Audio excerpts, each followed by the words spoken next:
Shatavadhani Ganesh ji, by training, is a BE, mechanical engineer, and took his M.Sc engineering from Indian Institute of Science. I am emphasizing M.Sc engineering. He did not go for M.Tech or M.E.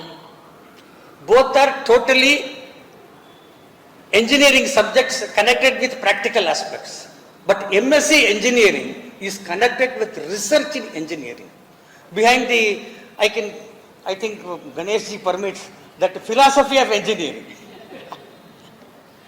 So he went for it. It clearly shows what is the mindset of Shatavadhani Ganesh ji.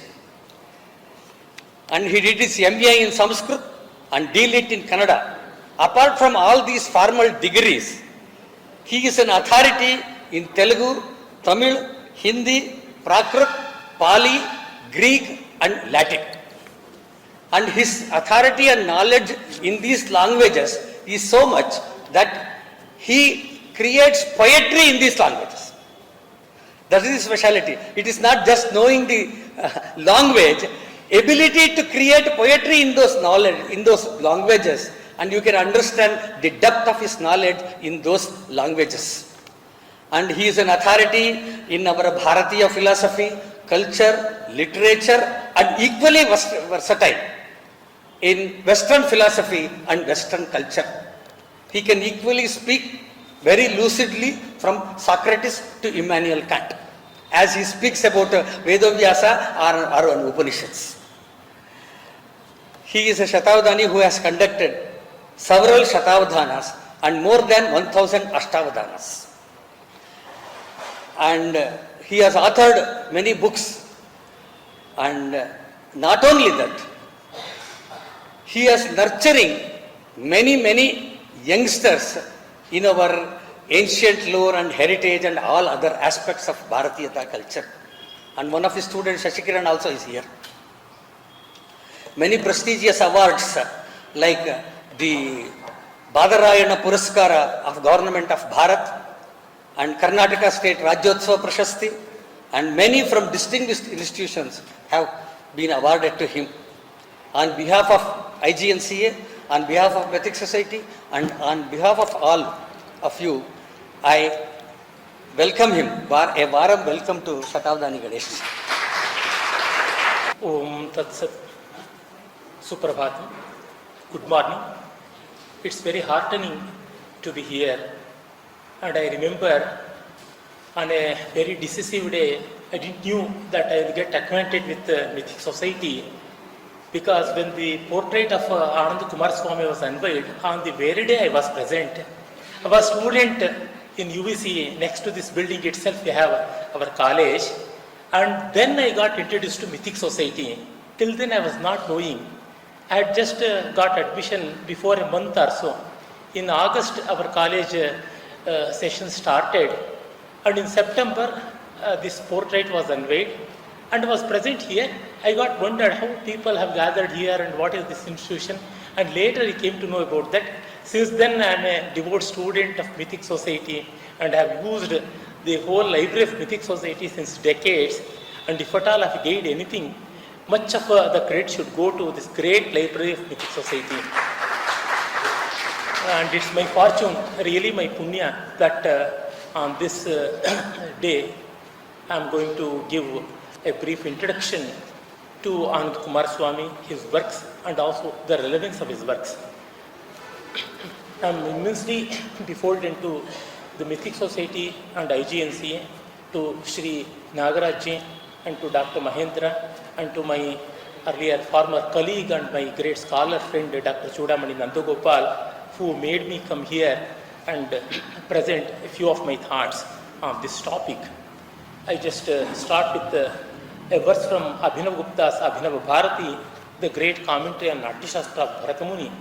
Urdhvordhvam aruhya yadartha tattvam dihpashyati shrantim avedayanti phalam tadabdih parikalpitanam viveka sopana paramparanam. I offer my warm greetings to everyone present here. It is heartening to note that Dr. Anand Kentish Kumar Swami is being remembered even 70 years after his demise.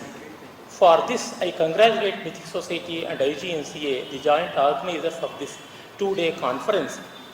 Many scholars, artists, and public men are forgotten in their very lifetime. Only a few gifted people, the exemplars of knowledge and creativity, vision and industriousness, become increasingly relevant even after shedding their mortal coil. Dr. Anand Kumar Swami falls into the second category. Here, we must be ever grateful to the efforts of Sri Raj Singham and Roger Lipse, who kept alive the multidimensional legacy of Kumar Swami, and many more scholars are present in this list as well. But as a representative personalities, I have remembered these two people. In Anand Kumar Swami, we see a scholar, an activist, a visionary, a patriot, and a philosopher. He was also an artist of his own right.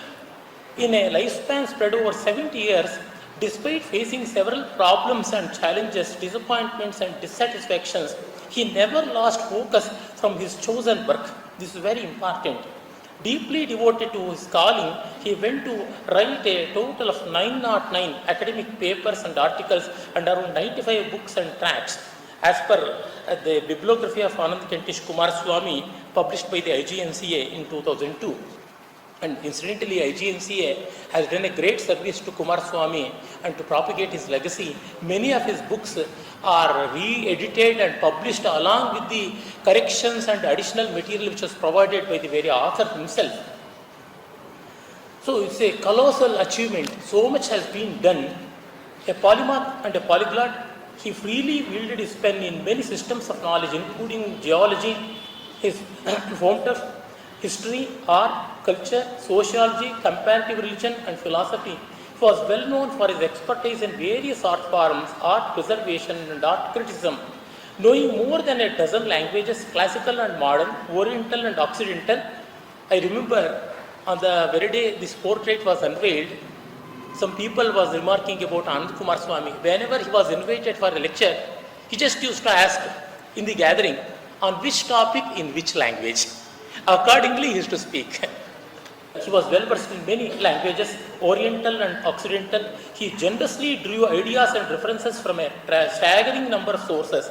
Never he did really rely on translations. Even a page of his writing, even a sentence takes us on a fascinating journey through vast regions of space and expansive stretches of time. This perhaps is one of the toughest impediments in understanding his intent correctly. What was his strength has become a weakness, unfortunately. Perhaps this is also the reason for his remaining a formidable enigma in the field of art, culture, and philosophy. Whether or not we converge with Kumar Swami's views, we shall do well to emulate his respect for learning. He is truly a Vibhuti Purusha. Vibhuti means exalted existence. Knowledge has seen its exalted existence in him. Almost 3 generations have gone by since the demise of Kumar Swami. Now it is high time that we revisit him with reverence and criticality. As it is said in the Bhagavad Gita, Tadvidhi pranipatena, reverence, pariprashnena sevaya, with inquisitiveness and criticality. In this modest attempt, we may focus on the 3 cardinal aspects that have molded Indian civilization: Dharma, Brahma, and Rasa.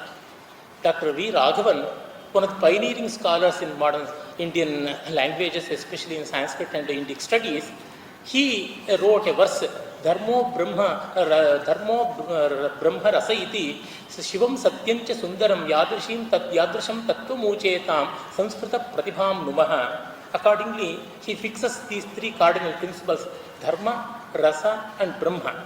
And accordingly, we shall try to explore Anand Kumar Swami. Let us first consider Dharma, the concept of universal sustenance. Embedded with a deep sense of ethics and morality, it encompasses all aspects of life and specifically focuses on social, economic, and political order. Before a century, Kumar Swami was first attracted by Indian art and culture. He then became a serious student, a committed researcher, and a tireless advocate of the same. He had to face many challenges which people of our time might not readily understand. This is very important. His times were very rough. The weather was too rough. Moti Chandra, a reputed art historian, opines Indian art, till the advent of Dr. Kumaraswamy on the scene, was more or less a closed book to scholars as well as laymen. Kumaraswamy not only studied various art forms of India, Sri Lanka, Indonesia, and other eastern countries, he also got acquainted with the artists and artisans of these regions who continued to work and perpetuate the legacy of their ancestors. He thus came in contact with sculptors, painters, architects, musicians, and dancers.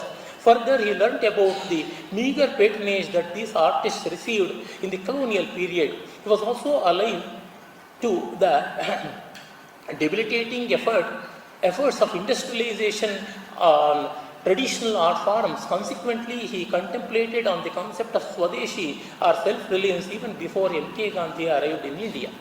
It was before 1911 or so. His first book was published in 1911 on this issue, Art and Swadeshi, and then few more books in this direction. His in-depth study of social pattern conducive to pursue art led him to examine the systems of guilds that existed in ancient India. He was thoroughly impressed by it.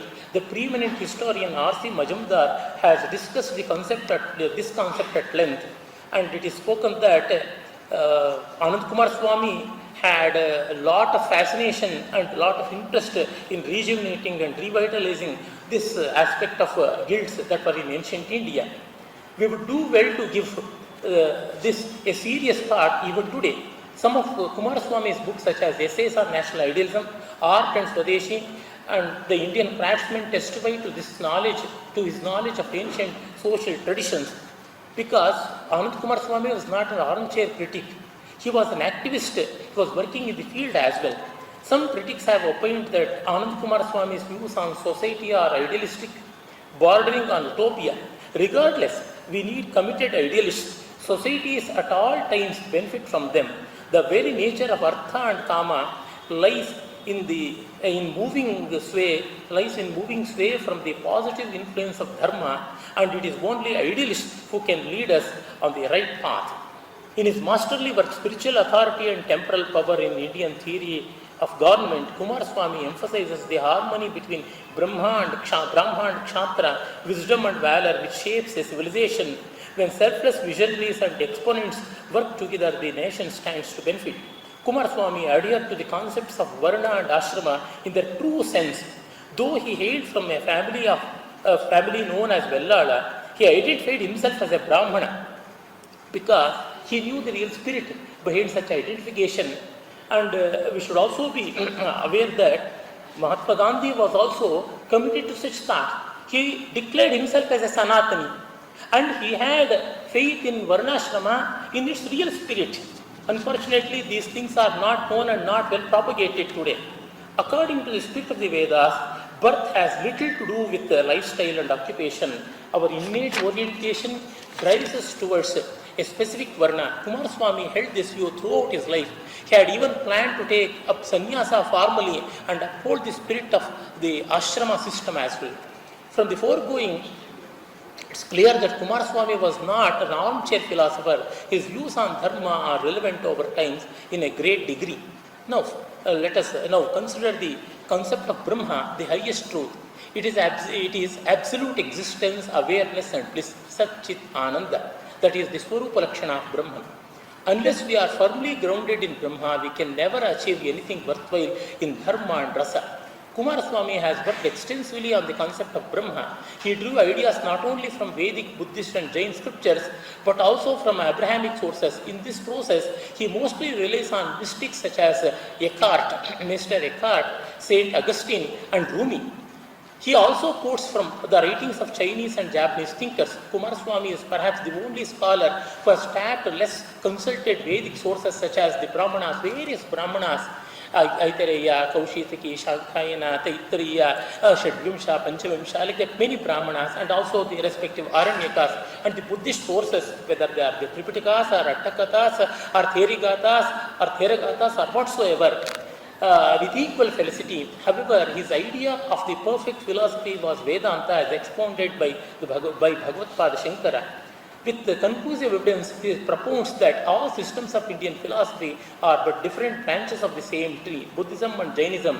The supposed heterodox systems also belong to this tree. In his books such as Hinduism and Buddhism, Buddha and the Gospel of Buddhism and the Living Thoughts of Gautama the Buddha, Kumaraswamy proves beyond doubt that Buddha was an Atmavadi like any other Upanishadic seer. It's very important, very valuable, and still even today it remains unshaken and unchallenged. He shows the echoes of Advaita in the teachings of Christianity and Islam. He rightly observes that only India has preserved an unbroken tradition of philosophia pernis. This is very fond of him, philosophia pernis, and he has repeatedly emphasized on this concept, and he alludes that to Vedanta and eternal philosophy. Kumaraswamy attempts to interpret some passages from the Vedic Samhitas and Upanishads by placing them against the background of mysticism. Perception of the Vedas is the complete compilation of all the writings of Kumaraswamy that are belonging to the Vedic lore, has been edited by late scholar Vidyanivas Mishra and has been published by IGNCA, and is a very valuable addition to the learning of Kumaraswamy. Kumaraswamy, while dealing with the concept of yajna, he refers to Atma yajna or self-sacrifice as the basis of all rituals. He draws parallels from very life of Buddha. From the Kutadanta Sutta, he draws a parallels and also alludes that with Shankaranarayana Brahmana, and then the Taittiriya Aranyaka as well, and many other texts, so that this concept of Atma yajna is given paramount importance. In this conception, we may refer to his writings on Mirabai, and also apart from these aspects of jnana and karma, that is jnana with respect to Vedanta and karma with respect to Atma yajna in the truest sense, he is interested in bhakti and upasana. To think that jnana, bhakti and karma are absolutely different and one is logarithms with other is wrong, to say the least. In this connection, we may refer to his writings on Mirabai, Chandidas, Vidyapati and various saint poets from Tamil Nadu. From these viewpoints, he analyzes music, iconography, image making and the symbolism behind the temple and its traditions. In this manner, he integrates art with ritual, devotion and philosophy. You can see how a live wire has been connected and how a meaningful relationship is established between all these features. Even if one link is cut off, if it is delinked, the whole system will become meaningless and collapses, and that has been done. Willfully it is done these days, we all know. Then, in this manner, he integrates art with ritual, devotion and philosophy. It is rewarding to examine his work, Yakshas, essays in the water cosmology in this regard, because Yaksha worship has so many connections. It's a wonderful subject by itself, and he did a masterly work on that.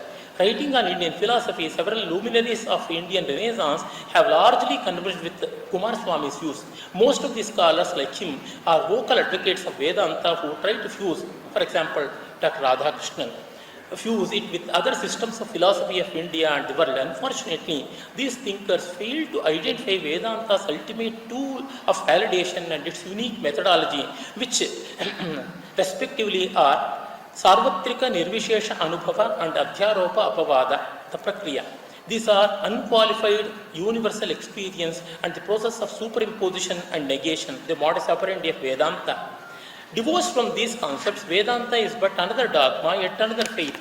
It is astonishing that Kumaraswamy has missed the insights preserved in the authoritative textual portions such as the Adhyasa Bhashya of Shankara and Chatusutri and the commentary on the same by Bhagavad Shankara and Janaka Yagyavalkya Samvada of Brihadaranyaka Upanishad, and then Bhashya and Vartika of Sureshwara. Furthermore, Kumaraswamy has not clearly deciphered the relative nature of space and time and the dichotomy between subject and object. Here, it's rather a blurred image, and that's why we should be careful in understanding Kumaraswamy. That's why we should better get equipped from other sources. As far as the concept of Brahma is concerned, modern philosophers such as M. Hiryanna, K. A. Krishnaswamy Iyer and Chandradhar Sharma are better guides. Let us now discuss the third concept, rasa. Rasa is the experience of which art is the expression. To put it differently, art is rupa, form, and rasa is swarupa, content.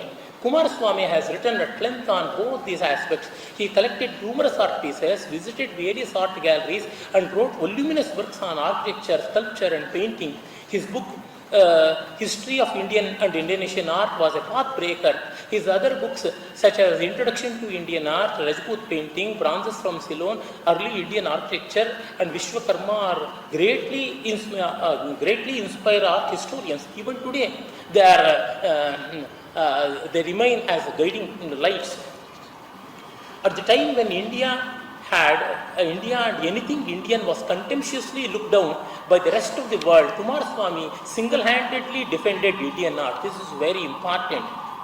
He did that ice-breaking session throughout. He established that a non-Indian art form pales in comparison with Indian art, which has an ethereal appeal and meditative tranquility. He confidently declared that art experience is a realization and worship of the highest order. And to back up this claim, he used his prodigious body of learning for this spirited defense. Kumaraswamy deserves our gratitude, because no one, either from the west or from the east, could not challenge Kumaraswamy, because his sweep was so wide and large and so penetrative. Every possible evidences he drew, he collected, he interpreted, and he gave new flashes as well. His uniqueness lies in revitalizing concepts such as paroksha, abhasa, samvega, sadrishya, and samadhi, which were hitherto held to be insignificant. To accomplish this, he adopts interdisciplinary approach and uses his knowledge of the Vedas, Upanishads, Agamas, Tripitakas, and Greco-Roman classics apart from his own incisive wisdom. This has opened new vistas in Indian aesthetics, of which a glowing example, one example is the Kalatattva Kosha series published by the IGNC. Marvelous series. Kumaraswamy had to revisit classical concepts of Indian aesthetics such as Rasa, Dhvani, and Bhava. According to him, artist and artisan are one and the same, and art is not to be pursued for its own sake. At times he goes to the extent of equating Rasananda with Brahmananda. Perhaps as a corollary to this, he declares that all life is art. The production of his books, for example, itself is an art, a fact that is evidenced by his first editions of his books. Here the exhibition is also arranged. You can refer back to that. He even holds that there is no gradation in art, claiming no originality for his observations. It was very great of him. He claimed no originality. Everything goes to the masters. That was his dictum. Kumaraswamy quotes from classical texts of Indian aesthetics and interprets them independently. Yes, interpretations are needed. A mere translation will not make us go further and further. But interpretation should be rooted in universality. In the backdrop of pramanas, they should be validated. That's how our tradition has taken care of interpretations, and just interpretations and such people who are going to give interpretations, the interpreters, are respected on par with the masters who wrote the primary text. That's why the Bhashyakara sometimes is held better than, is more than the Sutrakara. That's the tradition. But we can sympathize with his views in spirit. However, a serious student of Indian aesthetics who is rooted in cardinal principles such as Rasa, Dhvani, Auchitya, and Vakrata finds it hard to converge with Kumaraswamy's observation. He has written extensively on art in a span of 40 years, and so it is natural that some self-contradiction exists in his writings. However, this should not run counter to the universal principles propounded by masters such as Bharata, Anandavardhana, and Abhinavagupta. Unfortunately, Kumaraswamy has not tapped much either from Anandavardhana or from Abhinavagupta. They are the torch bearers of Indian aesthetics forever. They are held supreme. We have no people to challenge them in the annals of Indian aesthetics. In reality, art experience is temporal despite being transcendental. It lasts as long as the connoisseur and the work of art are in live contact.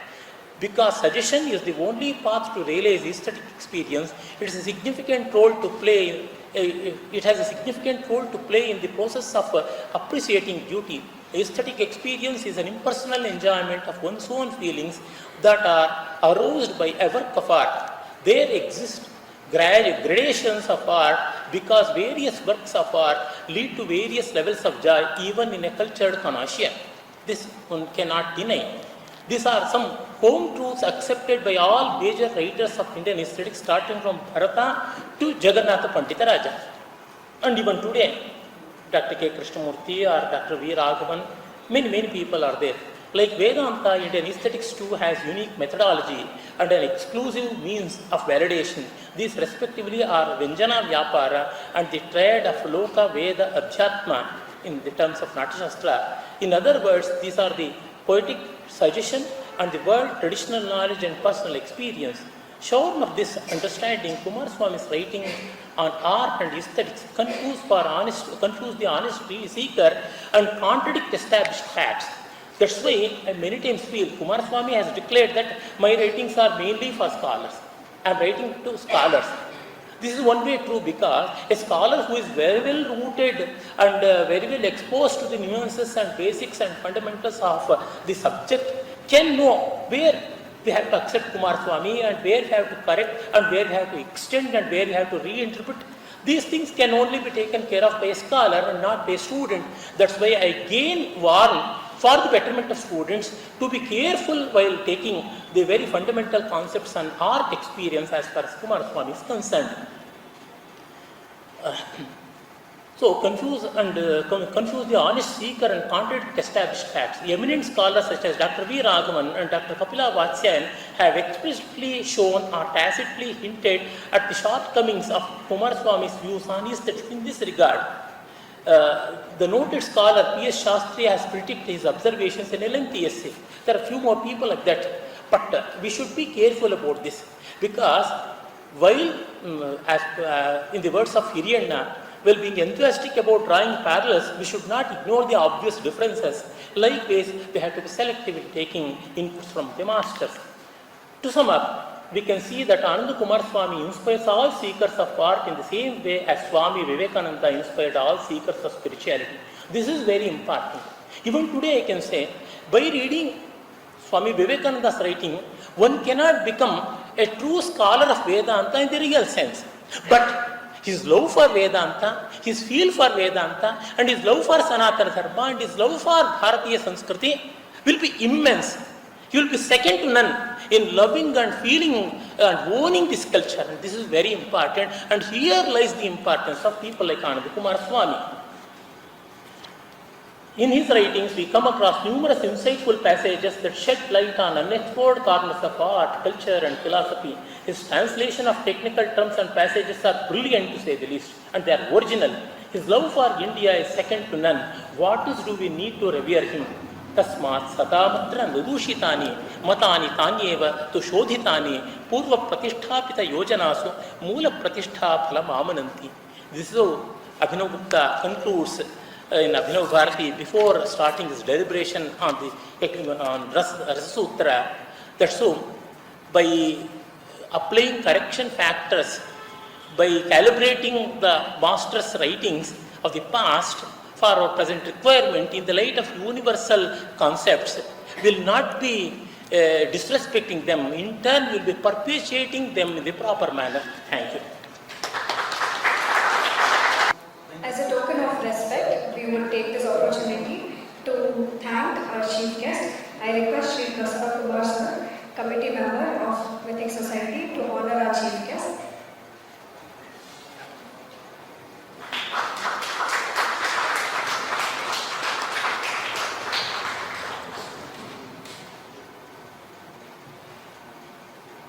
I again request Mahendra sir to honor Shatavadhani R.